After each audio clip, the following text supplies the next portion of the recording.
Hello, welcome to our Fluent with Us YouTube channel, where we teach you languages like Swahili, Portuguese, German, Spanish, English,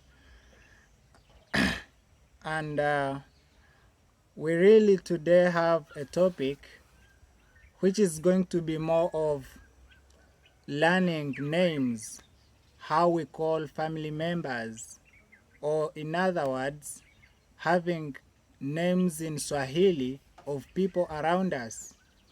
It's very essential to know the people you're living with in a multiple language setting. So today we are going to see if you wanted to say father, if you wanted to say mother or any other relative, and maybe you're supposed to communicate this in Swahili, how do you come along with it? So when you want to say father, just in a sentence, it is two-way. In a respective way, you can say mzee.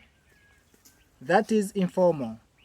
But in a formal way, you say baba. Let's use this in a sentence. When you're greeting your father, you're asking how was the morning, father? Or how is the morning, father? Or maybe you're beginning with father, how is your morning? In Swahili, we say, baba, habari za asubuhi. In other words, you want to know how the morning of your father is. So in simple terms, you can either begin with father at the beginning of the sentence or at the end of the sentence. It's all the same. You can say habari za asubuhi baba, which means how is your morning, father, or father, how is your morning? In Swahili, you can say baba, habari za asubuhi. Another word is mother. Mother, this has only one way of translation in Swahili, is mama. And almost a multiple of languages here in Africa, people tend to use mama in many languages. So it's like any other language. Swahili is just a simplified one, whereby you get to learn things even when you're using them in other languages. There are some words you use in other languages that come along in Swahili. That is mama, saying mother. So you want to greet your mother and you're like, good morning mother, asubuhi njema mama. Oh, mother, good morning. Mama, asubuhi njema. It's all the same. We look at another person who is a sister. A sister in Swahili, you say dada. Like saying my sister, dada yangu. Our sister, dada wetu. That is when you're having a collective noun. Dada yetu. Another person is a brother. A brother has two different translations in Swahili. One is saying ndugu. It means a brother. Another one is saying kaka. When you say kaka, it literally means this person is your brother by blood. But when you say ndugu, this is a collective noun whereby maybe you're in a group of people and these people are really your friends. You can say ndugu wangu, my brother. It does not necessarily mean that this has to be a biological one. It can just be a friend and you call him brother. So that's where you apply the word ndugu. Another one is a cousin. Let him be a cousin brother or a cousin sister. We call this person binamu. Binamu wangu, my cousin. Ikiwa ni mwanamke, if it is a lady, binamu wangu wa kike. That is cousin sister, binamu wangu wa kike. If it is a brother, a cousin brother, you say binamu wangu wa kime.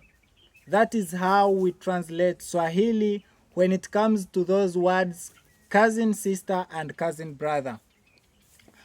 Another word is nephew. A nephew, we all know what it means. But in Swahili, it changes to mpwa. It is MPWA. Mpwa. So, a nephew in Swahili is mpwa. If you want to say, this is my cousin, this is my nephew, you say, huyu ni mpwa wangu. You don't say mpwa yangu because it has started with M. So anything starts with M, it runs into the M word class. That's when you say mpwa wangu.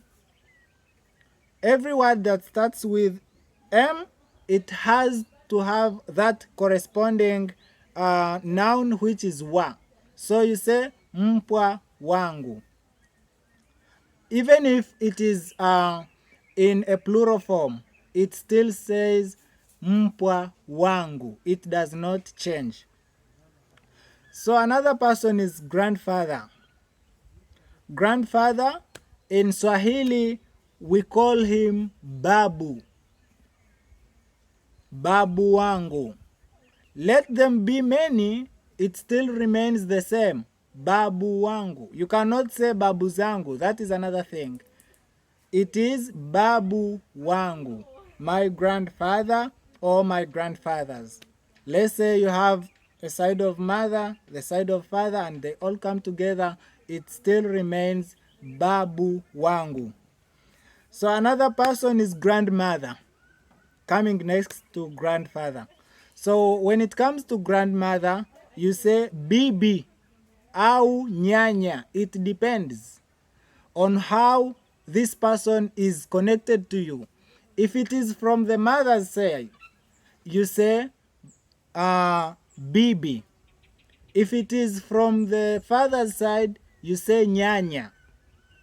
That is the side of grandmother. And it also has nothing like a plural form. It only changes in English when you say grandmothers, but in Swahili it will remain nyanya wangu. It does not change. Another thing, another word is aunt. Aunt only has one word. That is actually when you reach to Kenya, Tanzania, they all use one translation of aunt as shangazi. Shangazi wangu. It is also the same when it comes to its plural form. It does not change. It remains shangazi wangu. Even if they are aunts, you just say shangazi wangu. So the last person is uncle. Uncle, in Swahili we say mjomba. Mjomba wangu. Like any other noun, it also does not change when it comes to plural in Swahili. It remains mjomba wangu. Let them be many or one. It remains mjomba wangu. That's it for all today. Thank you so much for watching. If you have any comments or questions, please comment them below and we will answer you in the next video. Also, don't forget to subscribe to our YouTube channel, Fluent with Us channel, where you will learn more about these languages. You just get to select one you want most and we will teach you how to speak and how to be fluent with that language. There is also an option if you would like to set up a one-on-one lesson with us via Skype or Zoom or WhatsApp. Visit our website Fluent with Us or send a message via our Instagram and Facebook at Fluent with Us.